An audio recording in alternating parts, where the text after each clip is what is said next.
Summits can feel very transactional. You need to really work hard to make it non-transactional. You don't get on with a speaker and just say, hey, I'm hosting a summit. What can you give me? Here's what I'll give you. All right, great. See you on the interview. Like, that's not building a relationship. That is incredibly transactional. Jennie Wright, building summits. Over 420 summits she's run. Literally millions in sponsorship money raised. That's what we're going to talk about. Don't dismiss the importance of gamification. We still love game shows. We still love bingo. We still love all that stuff that, we got to sit at home when we were sick, when we were kids, and watch like Price is Right. Do that stuff. Put a little bit of kitsch in your event and people will remember it. She's amazing at building lists, acquiring leads, running summits. Let's take a learn with Jennie Wright. So, Jennie, let's start then with success. What's your thoughts, or what's your definition of success for you?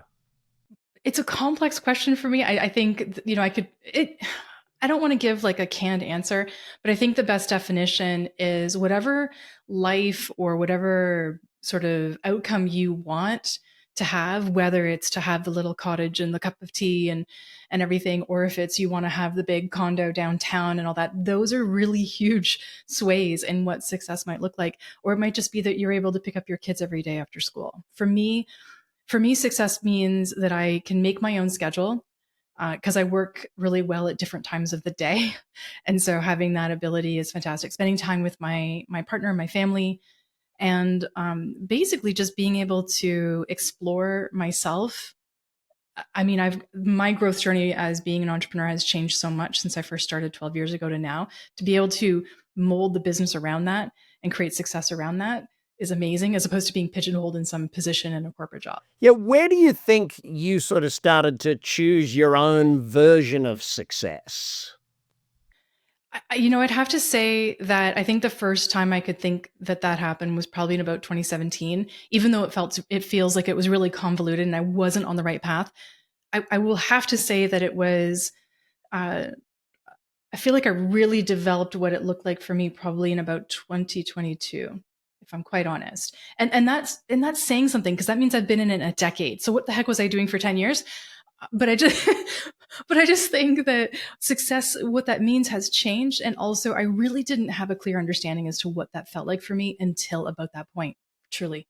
I think it's tough because, you start out in life and you're given a version of success, whether it's by friends, family, parents, society, and gradually, and that's one of the big things about this podcast, is we're helping people define for themselves what is success and then learn how to get there, sort of thing. So do you have like a formula that says these are the components of when I'm successful, these things are happening?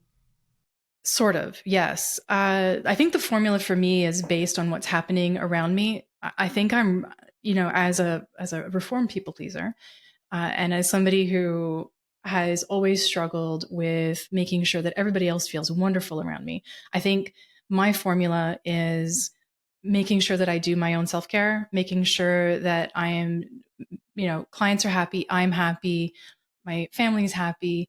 But for me, it always starts, if I can be really simplistic, it honestly starts from things at home. It's getting good rest. It's reading the books that make me happy. It's going for the walks and having tea outside. It's those little things that build up my reservoir. And then I'm able to put all of my focus into doing the things that make the clients really successful. And if my clients are happy, then I feel really good. Excellent. I love that. In your mind, what's the relationship between success and failures? They're symbiotic. They go together. I mean, you can't have one without the other. And I love failure. I think failure is fantastic. The amount of times I've failed in the past 12 years is astonishing. But every time that I do, I have been able to pick myself up the ground a little bit faster and not have like the big dips and falls. It's a little bit more steady now. Obviously, as you kind of get used to it, nothing phases me really anymore. You're like, oh, okay, so that happened. Okay, well, tomorrow we're going to do this, as opposed to, oh my God, that happened. This is life changing. The world is over. My business is over and everybody hates me. I just don't go down that road anymore. First year of entrepreneurship where everything was like, oh my God, wow, oh my God, wow.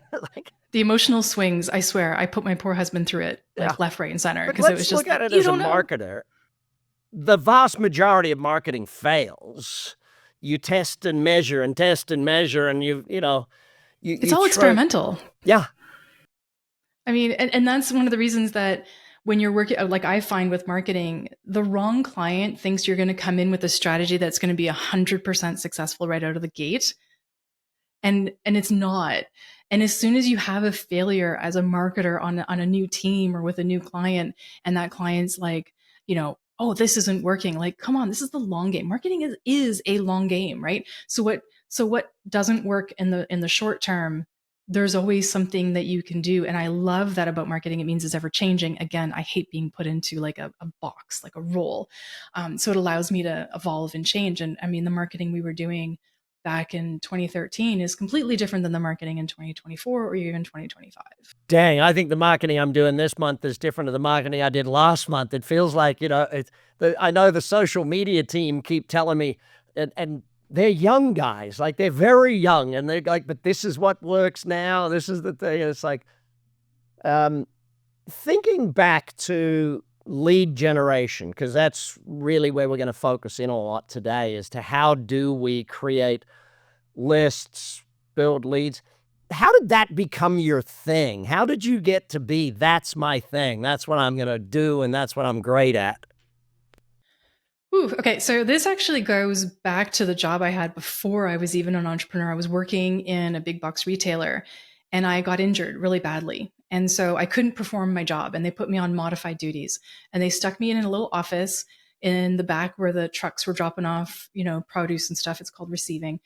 And they gave me a list, like on a printout, like a dolly printer printout, of all of the members of this big box store. And they said, call them and renew them, get them to renew their memberships.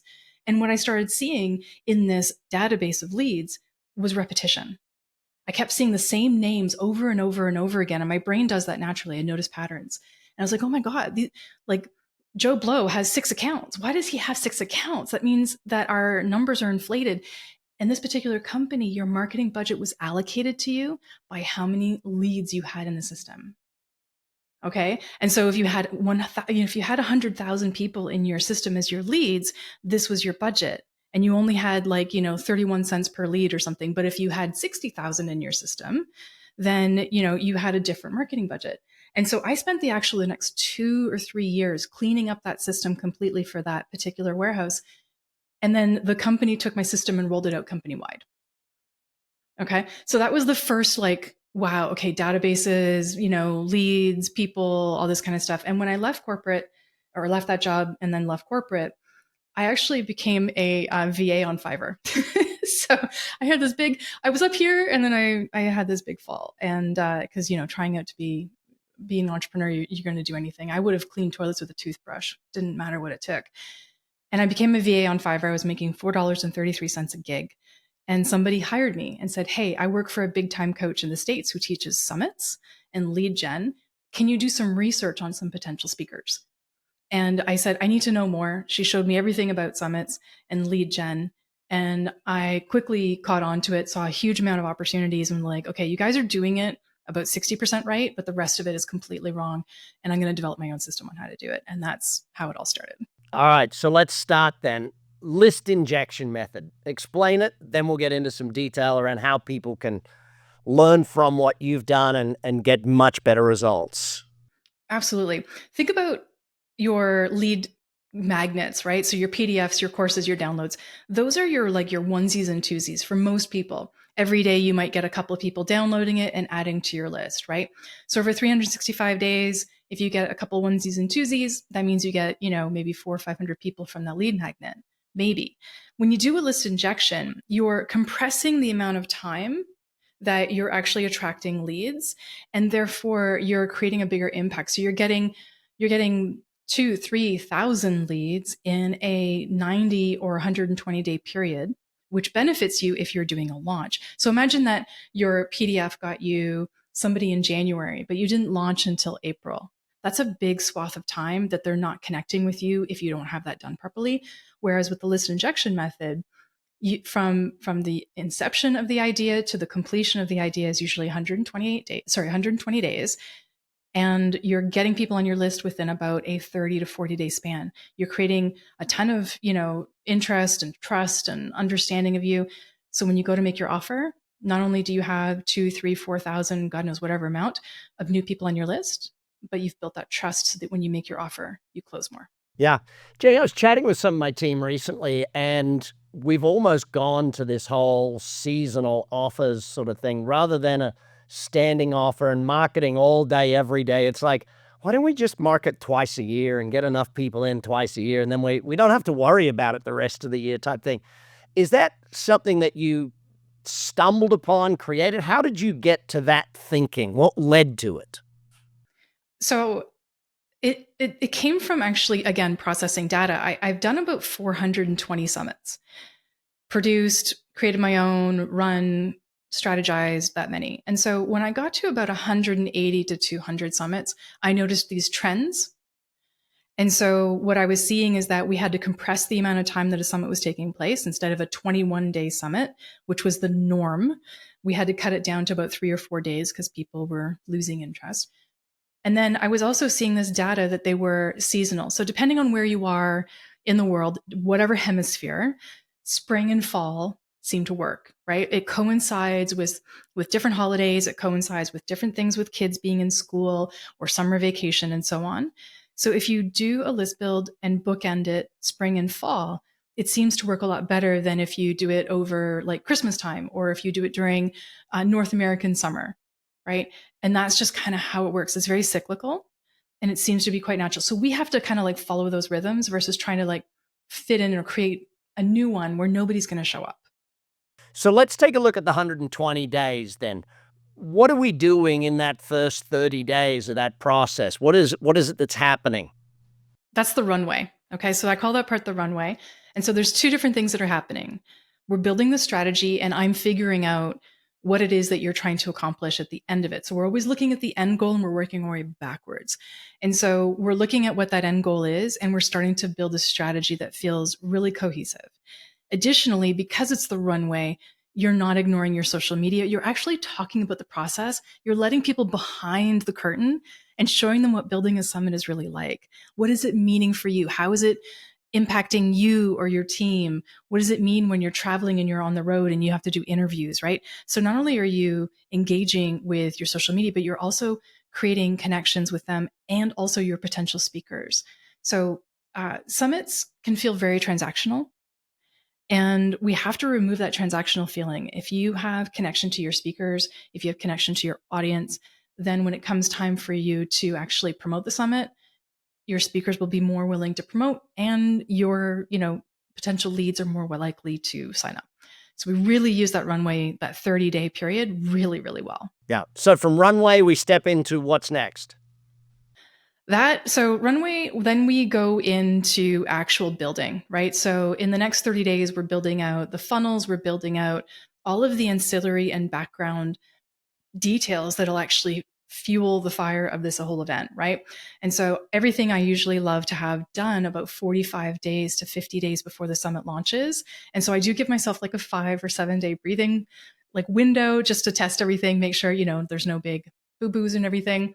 And we're making sure that no stone is left unturned. I always think if we can get somebody into your ecosystem by registering for a summit or even looking at an ad, then I can retarget. And once they're in, then I can keep them within the ecosystem and I make sure that there's no leaks, right? Because people leak out everywhere. I try and get the leaks down to like under 20%. And so the summits that I like to host, the conversion rate or the registration rate is usually between 60 and 80%. And then the conversion to a VIP, I like to get it over 35%. And that takes a lot of work. So that's what that time period is. It's making sure that nobody leaks out. Can we just define for everyone how you see the VIP status? Because we're getting into the monetization side of it now. Absolutely. So, and these words are interchangeable. The VIP and all access pass. Okay. So 99% of summits are completely free to register and they should be, in my opinion, they should be completely free to register if your goal is lead gen. Okay. If your goal is lead generation, the summit is free. And then when they register, there's an opportunity for upgrading into a VIP or all access pass. But that VIP all access pass is a make or break because if you just cobble a whole bunch of gobbledygook together, it's really not going to it's not going to speak to your audience and it's not helpful. And so you've really got to craft something that feels incredibly helpful. And depending on your end goal in mind, if it's a $25,000 mastermind, it's a completely different VIP than if it's a $500 course, right? And so all of that is crafted ahead of time, and then it becomes a no-brainer. The price needs to be a no-brainer, and what's in it needs to be a no-brainer to support the person. What's the current no-brainer price in your mind? That depends on the client.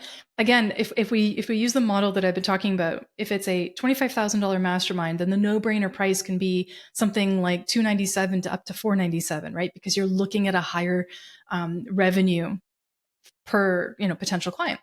If you have a $500 course, the no-brainer price is anywhere between $47 and $97. And so it really depends on your audience, and you have to know that audience incredibly well. Yeah. So let's then take a look. We've done the runway, we've done the build. What are the key components in that runway segment of that makes a great event? Is it picking the right speakers? Is it how does that come together to pick a great event? And then we'll go into how do we pick great VIP stuff. Sure, no problem. The runway period is it's got multiple ways of making this better. One is building relationships with your potential speakers or your chosen speakers. Everybody has their little Rolodex of people they want on their event. And then you should always be looking outside of your current realm of people that you've never met before that should be a speaker, right? And so you have to develop those relationships. And if you remember a little bit earlier, I said summits can feel very transactional. You need to really work hard to make it non-transactional. You don't get on with a speaker and just say, hey, I'm hosting a summit. I kind of want you on. What can you give me? Here's what I'll give you. All right, great. See you on the interview. Like, that's not building a relationship. That is incredibly transactional. I've never been asked that. Yes, I have. And no, I didn't do it. I had a client, I got to tell you this, Brad. I had a client once years ago that brought me on board. They were already past the runway period. They were already in the building stage. And I realized that they weren't interviewing their speakers. They were saying hey and doing an onboarding call, and then they had hired a professional interviewer to do the interview for them. They'd hired a podcast speaker to do the interviews. So when a speaker came on to actually do their interview, they're like, whoa, where's the host? And they're like, no, it's me. And it just killed all the relationship.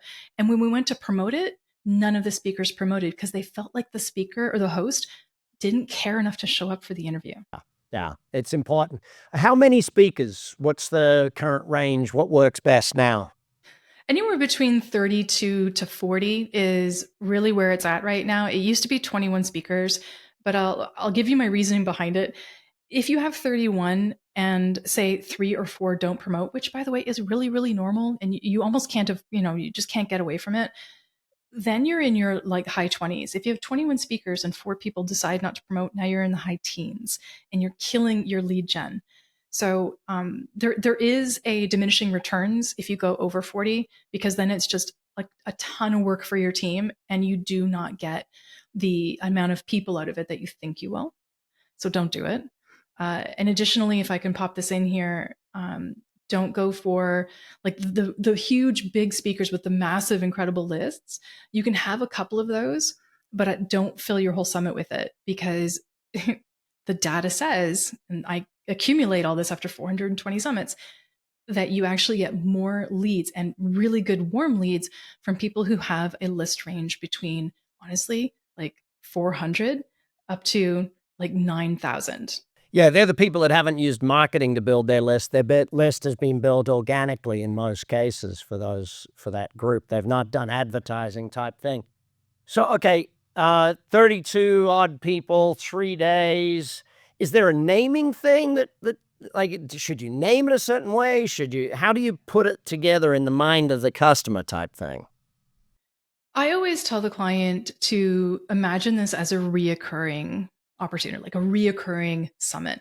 And so I never say to create a one-off title. So as an example, one of my clients is running a summit in February of 2025, and it's the Podcasting Profit Summit, which means every year we can run another Podcasting Profit Summit, right? My good friend Katie Brinkley has a summit called the Social Profit Lab. Okay. And so that's a reoccurring summit that we can run because the title is, and then you have your tagline.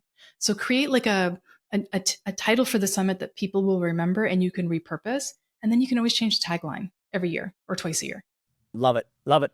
So for me, like, you're convincing me very much I should do the Big Success Summit. It'll be the annual event of success. And I'm doing my darndest. I hope it's working. so, okay. Any other things about packaging the product that we should be thinking about in that early runway stage? Yeah, you should be looking at sponsorships. So there's a big difference between the summits that can have sponsorships and the summits that are just not at that level yet. And there's nothing wrong with that. If you have an established business where you have a podcast, where you have things that you can leverage, like a mastermind, or you have courses and all this kind of stuff, then you can actually look at getting sponsors. And sponsors are potential speakers, they're companies, they're relationships that you currently have. One of the summits that I did for a client of mine last year, we had $40,000 in sponsorships. And I just participated in a summit, and you're not going to believe this, but we had $1 million in sponsorships. I can believe that. I can understand it because, look, there's companies with a lot of money and they need to reach a target audience. It's their marketing budget, and it's easier for them to sponsor your summit than run one for themselves. It is actually. And because the leads in a summit are so warm, then your chances, like your marketing dollars go further by sponsoring in a summit. And it's really vastly untouched at this point still. And so with some of my clients, we are doing sponsorships and we are seeing great success with it. We're also doing sponsorships with a lot of SaaS companies, so that the SaaS company can be like, oh, by the way, we're providing all the software for the summit. We're providing all of the, we're providing the microphone that the host is using to interview the guests. We're providing, all this kind of stuff. And we even have like giveaways, like, Sure Mike is going to give us 3 mics to give away, or, so on and so forth. And it's really limitless what you can do and who can be a sponsor. And it's fantastic. I love that part. So that's really built into the runway piece. And then the other thing to consider, again, end goal in mind, product that you're trying to sell. What does it take to sell that product? So I'm going to use my same example, $25,000 mastermind, it takes a sales call, right? $500 course, most likely just needs a sales page. So to sell a $25,000 mastermind, you need to have a sales call. You can build that into your VIP, right? You can offer a VIP sales call, and that'll get you more potential people to speak to sell. Fantastic. Right. And with the course, sorry, pardon me. Go ahead. No, keep going. I was going to say, with the course, what you can do is, if your summit's a 3-day summit, on day 4, you host an interactive workshop that speaks to the 1 or 2 things that your course can fix, and you sell from that. It's like a live webinar, interactive, and that's how I can sell a $500 course. Brilliant. VIP, what's some of the key things to put in a VIP, and what are some of the things I should leave out of VIP? Leave out the kitchen sink and everything that goes with it. So don't have the really ridiculous PDFs that will do nothing except sit on somebody's desktop. Make sure that everything in there is curated and specifically meant to support. So some of the summits I've done in the past, where you've had a sort of like a VIP bundle curated from the other speakers that are on the event, and they'll give a gift. It's almost like infusing a bundle giveaway within a summit, which is a cool idea, by the way. And that sometimes works, but it depends on the audience. Some audiences only want specific things, like they'll want 30 days access to your membership, right? So that's a really great way of selling, like a $9 membership, is giving people 30 days access. Again, it is so bespoke depending on what it is that you're selling off the back end. And each VIP needs to be different, but everybody should avoid just throwing crap in there for the sake of putting crap in there. There was a great book called The Retention Point, and he said, you know what, when people are thirsty, a glass or a bottle of water is really important, but they don't need an ocean. You can overwhelm people with just too much stuff, and then they feel bad because they haven't read those PDFs or read the ebooks you sent them, type thing. So yeah, it's got to be enough that they use it and that sort of thing. So when it comes to marketing, we want our other speakers promoting. any keys to getting them to promote, to get your other speakers promoting the event? Okay. So we want to talk about how to get them to promote, how to make them promote. Yeah. And Yeah, I mean, the answer is you it's like can't. building a relationship is one part of it, but I imagine you've got to make it super easy for them, give them all of the tools and I do. And I have a little secret weapon. And that is the speaker kickoff call. So I was noticing with my clients that the speakers were not promoting. We were actually seeing something in the range of about 15% of all speakers weren't promoting. To me, that's completely unacceptable. And again, that was that feeling of transactional. So we created the speaker kickoff call. And then I infused a networking piece into it. And so all of the speakers attend a call, as many as possible. And you really create a networking piece so people can get, hey, Brad's a speaker. I'm a speaker. I want to get on Brad's podcast. Brad's looking for speakers to be on his podcast. Awesome exchange and things like that. So I actually have everybody fill out a spreadsheet of who they are, what they do, and what do they want. And then everybody just kind of like starts trading. And yeah, so that's really, really cool. And that gets people to promote, oddly. The other thing that works really, really well is the stupid simple button, right? Everything at your fingertips. But that's not enough. You still have people who will not promote. You still have people who are like, the dog ate my homework. I never got the promotional file. I never, oh, this didn't fit. I said I'd promote on the 5th. I didn't do it. What am I going to do? And so there's two ways of looking at it. Do you want to have consequences or do you want to create opportunity? If you create consequences and say, Brad, if you don't promote, I'm kicking you off, that's one way to approach it. If you look at the other way of it and being like, hey, you know what? When we talked on the interview, you said you were, before the interview and the pre-call, you said you were going to promote. We noticed that you haven't. I'd love to make sure that there's nothing standing in your way. So here's all the stuff again. But look, if this is not for you, you let my people know and we'll take care of it on our end. We'll make sure that it's no fuss, no muss. You can't promote, no problem. We're just going to move forward. Thanks. And that is enough to get people going, excuse me? What do you mean you're going to move forward? And it also creates oh shoot, I said I was going to do something and I didn't. So I always like to come at it from, as opposed to consequences, to create an opportunity for somebody to step up. yeah, yeah. So are you creating affiliate systems with the speakers in most cases, or affiliate monetary share in most cases, or not doing that at this point? Yes, 100%. I'd say that happens about 99% of the time. And that is for link tracking purposes, but also for rev share. So if there is a VIP, you're usually doing either a 40 or a 50% rev share on that.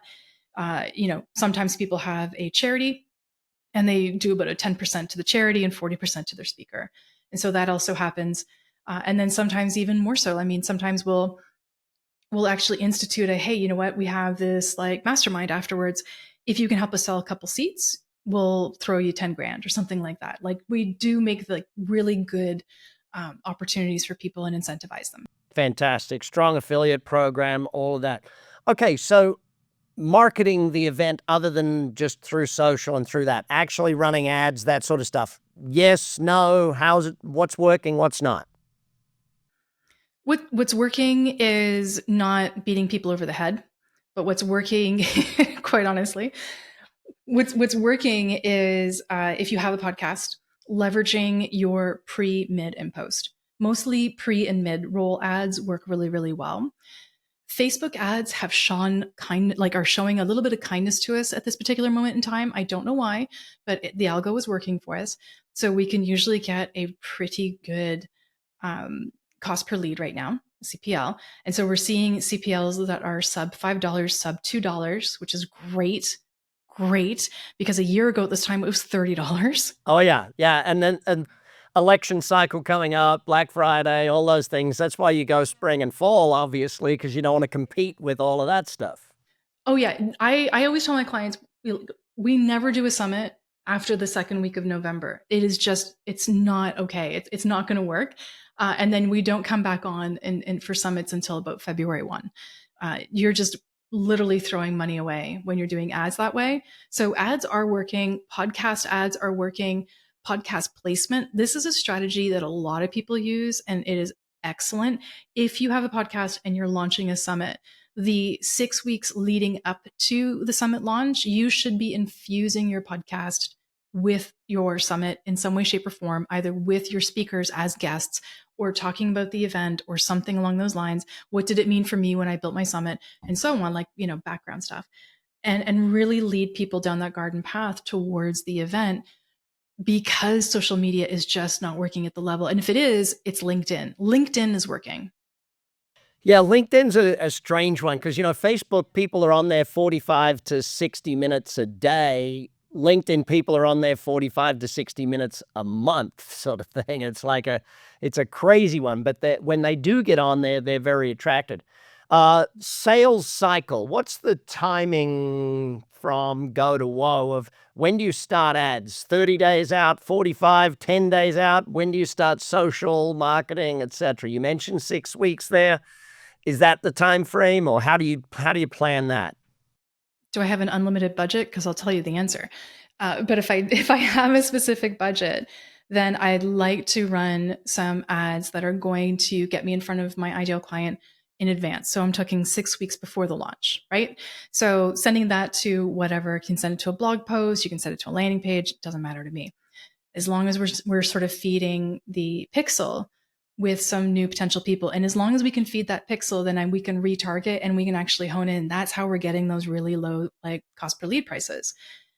You're really doing your summit proper promo about 3 weeks out.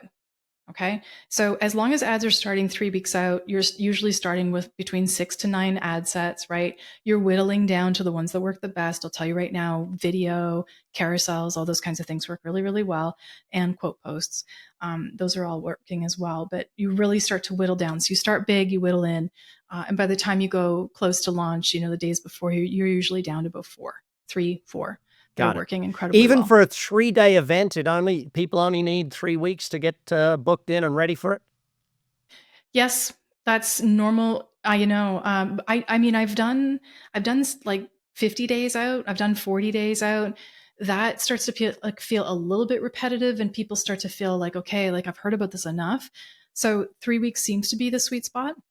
Now, with 31 speakers or 32 speakers, you have your speaker kickoff call 4 weeks before launch, right? You show them all the promo materials, you get them all ready, and then you try and at least give them that week, that you know from week 4 down to week 3 to get ready, and then they should be promoting.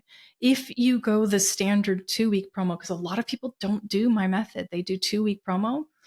Technically you get 1 week of promo because the speakers will absolutely flub that first week, right? And they'll scoff off and they won't do the thing, and then obviously you've only got like 7 days, and then you're panicking because you're like, oh my gosh, they're not promoting. But I will tell you that you will see the biggest surge in your registrations if you've done it right about 72 hours out to the day before. It's And crazy, isn't it? you will pull out all the hair that you can leading up to that, thinking nobody's going to promote, and then you see this massive surge. It's like the hockey stick. It just like Living flies. here in Vegas, we're used to the last minute people buying tickets for things. It's like just the way Yeah, it yeah, is. it's the same thing. It's Yeah. it's the same thing.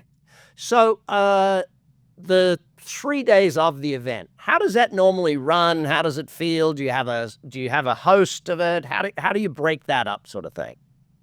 There's so many different ways you can do it, but the standard is that you create a story arc, right? So whatever the summit is about and whatever you're selling off the back end, again, we work backwards, right? So you start obviously with the big problem and you work your way through. And for that, that could mean, as an example, you want to start a podcast. Well, then day 1 is all the people who are going to talk about the success a podcast can bring. Day 2 is all of the different software or things that you might need to know, and day 3 is how to grow the show, right? So you've created a story arc to help them get from the idea of creating a podcast to the completion of it, where I feel confident to build one, and then your program, product, or service will help me make it happen, right? So it all has to kind of gel. Love the story arc. The host brings people in and out. And is Zoom the main platform? What are we doing for most of this? To your heart's content. Okay, so there's actually a platform that I love, which is Mac specific. It's called Ecamm Live, and it does 4K video. I think it's wonderful. I love using it. Now you can use Riverside, you can use any of the different platforms to create this. For the most part, you should be pre-recording, because if you do it live, you're opening yourself up not only to a complete and utter exhaustion 32 live interviews over 3 days will kill you. So don't do it. I suggest for the most part doing pre-recorded and then infusing your event with some live interactive pieces. And then you as the host, you have to create a transfer of credibility from your speakers to you. And so in order to do that, you need to infuse yourself into your summit. And that could be from, first thing in the morning, doing your own keynote. It could be getting on at 7 o'clock at night and doing a live with everybody, grab your wine and get online if people like to drink, whatever it is. But you have to infuse yourself in a way that makes sense. And that's going to be different in pretty much every summit. But standardly, make sure you're in your summit every single day. Well, hey there, and thanks for listening. I've noticed that 78% of you are brand new, which means you haven't hit the subscribe button yet. By subscribing, you help us bring on even better guests, better quality content, and serve you better with even more podcasts. So please hit that subscribe button. It only takes a second. It makes a huge difference. If you support us, we're going to support your success and help you achieve big success together. Speaking of standards, what days of the week, what times of the day? Well, obviously, time zones. I'm just going to speak to basically Eastern. Okay, most of the people I deal with are either in Pacific or Eastern, and then obviously in between we have Central Mountain. Right, so we're dealing with a 3-hour time period for the most part in North America. And so Mondays are out because Mondays everybody's having a little bit of a heartache that the weekend is over. And Fridays are out because we're already getting into weekend mode and we got to, do all the things, right? And so Tuesday, Wednesday, Thursday are the best days. And having any live component, depending on, again, your audience, right? So if you're talking to moms, it's going to be at a certain time of day when you're hoping kids are at school or napping. If you're talking about finance, it's going to be at night. You're going to have your live stuff at night after work, after dinner, when everybody's kind of like on their iPads. You can get on with them because they're now ready to focus. But you can't do that during the day. So depending on your topic, that's going to dictate when you need to show up. Yeah. And are you talking, and how long's each day running for on average now? What's working? Again, so not running it like a conference, okay? So not having it saying at 9 o'clock, Jennie's interview comes out and at 10 o'clock, Brad's interview comes out, because that is going to exhaust people. Nobody has time. So because they're pre-recorded, we're not going to fake and bake it and make it, make people think it's live. So we're going to send an email out every single morning with access to those days' interviews and invite them to the live component. They can watch them as they want to on demand for a certain period. You can limit it. You can say day one's only available for 24 hours, or you can say day one's available for 72 hours for the whole duration of the summit. It's up to you and up to what you think your audience will like, enjoy, or your goal. So it's, again, not run like a conference because nobody's got time for that unless they pay to go to a conference and then they expect it. Yeah, so they can watch it any time in that 24-hour period and get through. Fantastic. Exactly. Love that. That makes it so much simpler for people, yeah? Yeah, exactly. What made you change from running it like a conference to that? What made the shift? It's always the data, right? So what I was seeing is that when we were running it like a conference, we were like the first 2 interviews of the day had the most amount of people, and then it dropped off completely. And so you'd have 150 or 200 or 300 people on the first interview live. And then by noon, you had maybe 15, right? And so the afternoon people were getting almost nothing. And that felt really disingenuous to our afternoon speakers, because depending on how you figured out your story arc, your biggest speaker could be at 3 o'clock in the afternoon. And that person gets 5 people. I mean, that's not cool. And so when you have it as pre-recorded and you can see the metrics, you'll see that we have a better and more even distribution over the views and watches than we did when it was conference style. So it's trying to give every speaker the equal opportunity to get as many views on as possible. Fantastic. Love that. And so when you think about this, the whole concept of summits, and I won't blame you, but I'll give you credit for making it more popular than it's ever been before. I mean, we start to see this more and more and more. So congratulations on doing that. What are the top 2 or 3 things then that we need to think about so we do monetize out the back end of this thing?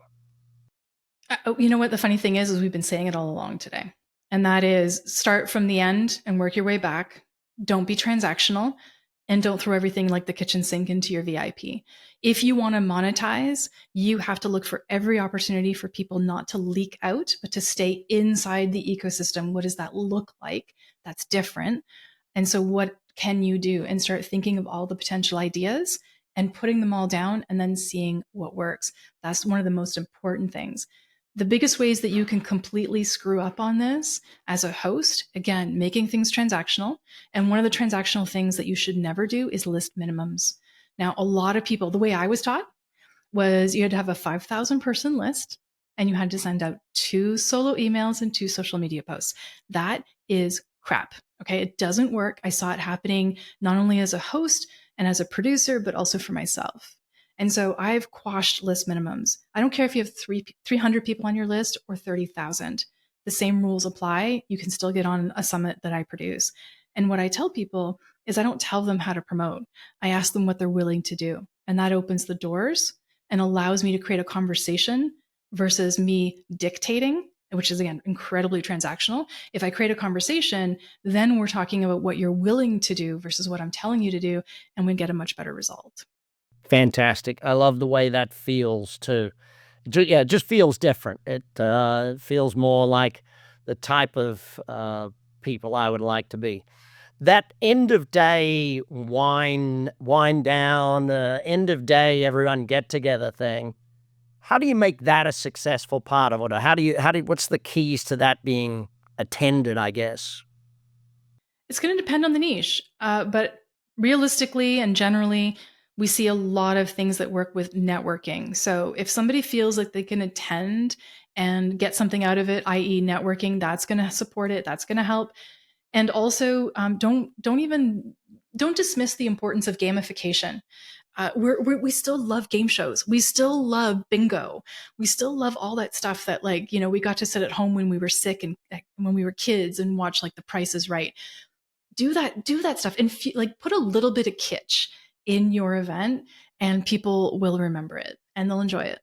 So how are you building community amongst the attendees at this point, or are you keeping that for later on? How are you doing that? There's a multitude of different ways to create community. You can use Facebook groups, Circle, you can use the GHL communities, which is something that's growing as well. There's a multitude of different ways.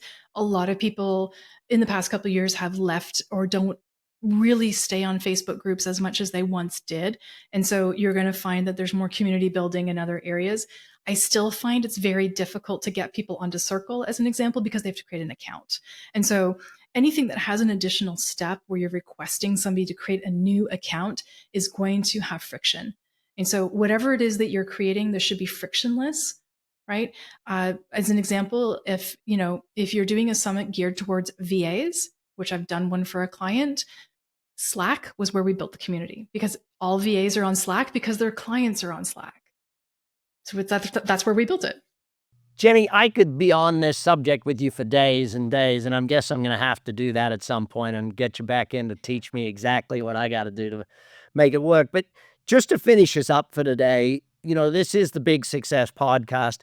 What's your favorite quote or the best advice you ever got from someone on the subject of success? So there's 2 things. One is an actual quote, and then one is something that my partner taught me. And so the first one is a quote, and I'm going to try not to screw it up, but I believe it is that success is the sum of small efforts repeated day in, day out, I think it is. And so that is that, like, success obviously is something that you build with the little things. And then the big thing is that you're where you want to be. And then my partner, when I was learning how to do marketing and I was getting more no's than yeses because I was doing cold calling at the time, was to figure out how to create my own reset button.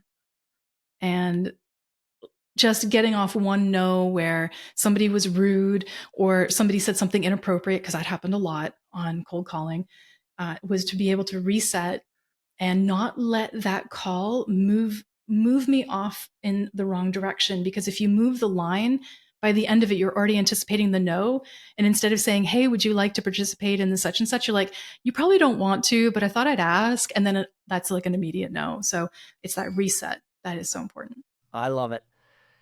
Oh, Jennie Wright, She's amazing at Summit. She's amazing at lead generation. Hit the show notes. I'm Brad Sugars. I'm the host here at Big Success Podcast. We'll be back next week with more for your success. You've been listening to the Big Success Podcast with the #1 business coach in the world, Brad Sugars. To learn more about how to achieve business and personal success, as well as how to level up or listen to past episodes, visit www.bradsugars.com.